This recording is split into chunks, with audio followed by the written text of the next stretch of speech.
Hello student, स्वागत है आप सभी का हमारे चैनल अप्लाइड साइंस सोल्यूशन पे। उम्मीद है आप सभी काफ़ी अच्छे होंगे। जैसा कि अभी हाल ही में पेपर होने वाला है सेंट्रल यूनिवर्सिटी ऑफ पंजाब की कई पोस्टों की, उसमें जो है कि कुछ 4-5 पोस्ट है जिसमें आपको new education policy, centre of excellence और इंस्टीट्यूट ऑफ नेशनल इंपॉर्टेंस के बारे में क्वेश्चंस पूछे जाएंगे। तो उसको लेकर के हम इंपॉर्टेंट क्वेश्चंस और उसको आंसर्स लाए हैं जो आपके लिए काफ़ी इंपॉर्टेंट रहेगा। स्पेशली ये 4 पोस्ट के लिए है। पहला lower division clerk, private secretary, section अफसर और पर्सनल असिस्टेंट की पोस्टों में सिलेबस है।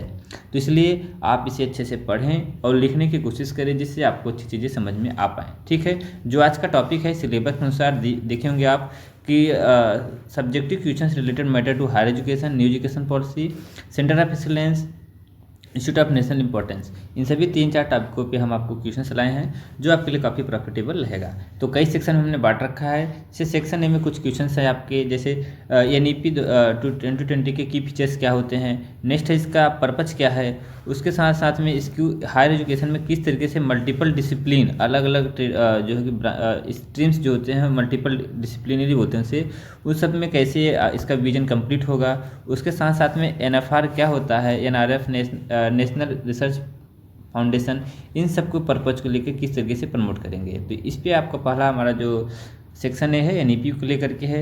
सेकंड क्वेश्चन आपका है सेंटर ऑफ एक्सीलेंस पे। सेंटर ऑफ एक्सीलेंस क्या होती है, ये हायर एजुकेशन में किस तरीके से सपोर्ट करती है।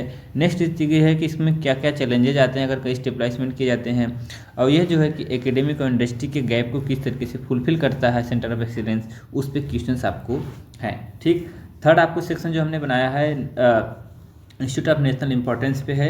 जैसे आईआईटी, एनआईटी, आईआईएम, ये सब भी जो है कि नेशनल इंस्टीट्यूट ऑफ इंपॉर्टेंस में आते हैं। तो यह क्या होती हैं, किस तरीके के इंस्टीट्यूट होते हैं, ये किस तरीके से रिसर्च में और एजुकेशन में आपको डेवलपमेंट करती हैं, उसके साथ साथ में इन सब का क्या रोल होता है आईआईटी, आईआईएम और एम्स का, इन सब के बारे में आपको बेसिक जानकारी मिलेगी। ठीक है, नेक्स्ट है आपके जनरल क्वेश्चंस पूछे जाएंगे हायर एजुकेशन पे, जैसे पब्लिक प्राइवेट पार्टनरशिप के द्वारा एजुकेशन को किस तरीके से अच्छे से बढ़ाया जा सकता है। इंडस्ट्री 4.0 जो टेक्नोलॉजी है उसके द्वारा हायर एजुकेशन को किस तरीके से चेंजेस किए जाएँ जिससे कि अच्छी जो है कि उसकी इंटीग्रेशन किए जा सके हायर एजुकेशन में।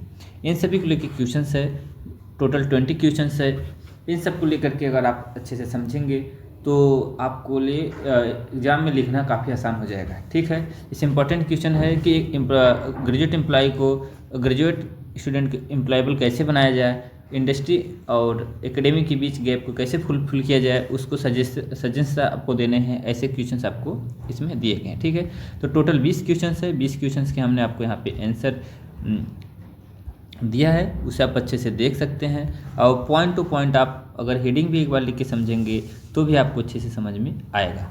ठीक है, तो चलिए थोड़े थोड़े क्वेश्चंस को हम समरी बता देते हैं। जैसे न्यू एजुकेशन पॉलिसी का फीचर्स क्या है 2020 का।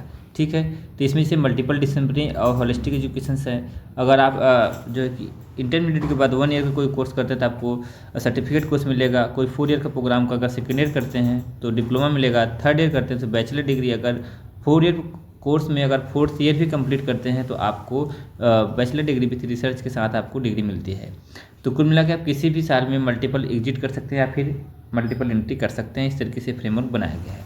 इसका जो GER टारगेट है वो आपका 2035 तक 27 से बढ़ा के 50 तक किए जाने की टारगेट है। ठीक, एकेडमिक बैकअप क्रेडिट क्या होता है, जिस तरीके से आधार कार्ड होता है उसी तरीके से एक ABC ID बन रही है। जो ग्रेजुएट कर रहे हैं तो उनके ID पे एक तरीके का सारा डिटेल आ जाता है कि कौन से सब्जेक्ट पढ़े हुए हैं। आगे किसी भी दूसरे स्ट्रीम में एडमिशन लेंगे तो वो सब्जेक्ट का मार्क्स उनको नहीं ऐड करना है, ऑटोमेटिक वहाँ से फेच हो जाता है।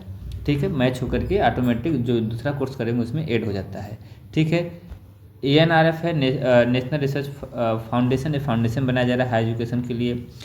HECI higher education commission of India act बन रहा है जिसके तहत आपको single regulatory body UGC, AICTE जो NCTE होती है, इन सभी को मिला करके मर्ज करके एक नई एजुकेशन कमीशन बनाया जाना है। तो ये सारी चीज़ें हैं न्यू एजुकेशन पॉलिसी को लेकर के। ऐसे ही कई क्वेश्चंस के पूरे PDF यहाँ पे दिए गए हैं 20 के, उसे आप अच्छे से देख सकते हैं। ओके, तो इम्पॉर्टेंट है। कुल मिलाकर आपको इतना नहीं लिखना है, आपको जैसा क्वेश्चन रहेगा 60 क्वेश्चन का तो 60 समरी लिखनी होगी। हमने पॉइंट टू पॉइंट दे रखा है ताकि आप मैक्सिमम को देखेंगे तो थोड़ा तो लिख ही लेंगे आप। ठीक है, इस तरीके से यहाँ पे NEP 2020 को जो है कि इक्विटी और क्वालिटी को बनाए रखने के लिए क्वेश्चन दिया गया है। ओके, तो काफ़ी ज़्यादा इसमें क्वेश्चंस हैं और उसके पॉइंट टू पॉइंट आप एक बार हेडिंग भी नोट कर लेंगे तब भी आपको अच्छे से समझ में आ जाएगा। तो भी बताइएगा कि ये वीडियो कैसा है और पीडीएफ कैसा है। पीडीएफ अगर आपको चाहिए तो हमारे ऐप पे जो है कि अवेलेबल है, वहाँ से आप इसे ले सकते हैं। जैसे आपको नीचे तक दिखा दे रहे हैं, आपको जो है कि हमारा ऐप प्ले स्टोर पे है, अप्लाइड साइंस सोल्यूशन। यहाँ पे आप जा कर के एसेस कर सकते हैं, चीज़ों को देख सकते हैं। क्वेश्चन आपको 20 दिखा दिए, उसे क्वेश्चन नोट कर लीजिए। आंसर का जो पीडीएफ है आपको हमारे applied science solution app play store पे जाएंगे, आप इसे सर्च करेंगे, यहाँ से आपको आसानी से मिल जाएगा, वहाँ से आप इसको चेकआउट कर सकते हैं। तो ये चीज़ें हैं। बाकी कोई क्वेरीज हो तो हमारा जो मोबाइल नंबर है यहाँ पे व्हाट्सअप कर सकते हैं 8546008271। यहाँ पे जो है कि आप कोई क्वेरीज हो तो चैट करके पूछ सकते हैं। तो मिलते हैं किसी और वीडियो में, तब तक के लिए खुश रहिए, मस्त रहिए और अपने टारगेट की व्यस्त रहिए, जिससे आप अच्छी नौकरी जल्द से जल्द पा सकें। जय हिंद, जय भारत।